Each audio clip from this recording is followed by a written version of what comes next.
On June 11, 1962, Frank Morris, John Anglin, and Clarence Anglin attempted to escape using careful planning. The escape route led up through a fan vent. The prisoners removed the fan and motor, placing them with a steel grill and leaving a shaft large enough for a prisoner to enter. Stealing a carborundum abrasive cord from the prison workshop, the prisoners then removed the rivets from the grill.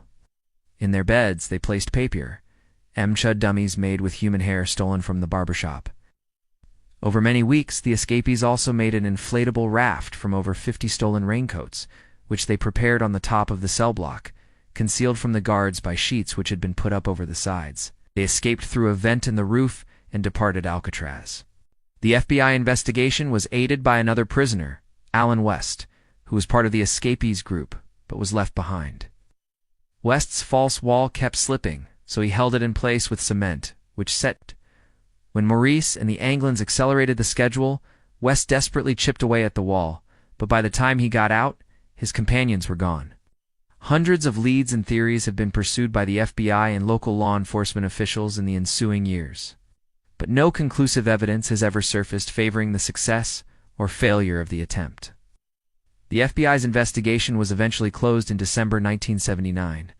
The official report on the escape concludes that the prisoners drowned in the cold waters of the bay while trying to reach the mainland. It being unlikely that they made the 1.25 miles to shore, due to the strong ocean currents and the cold seawater temperatures ranging between 50 and 55 degrees Fahrenheit. The United States Marshals Service case file remains open and active. Morris and the Anglin brothers remain on its wanted list.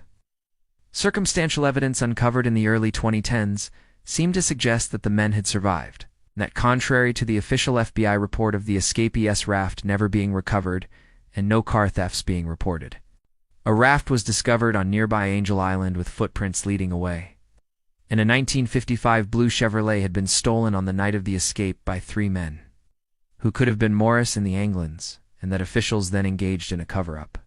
Relatives of the Anglin brothers presented further circumstantial evidence in the mid-2010s in support of a long-standing rumor that the Anglin brothers had fled to Brazil following the escape.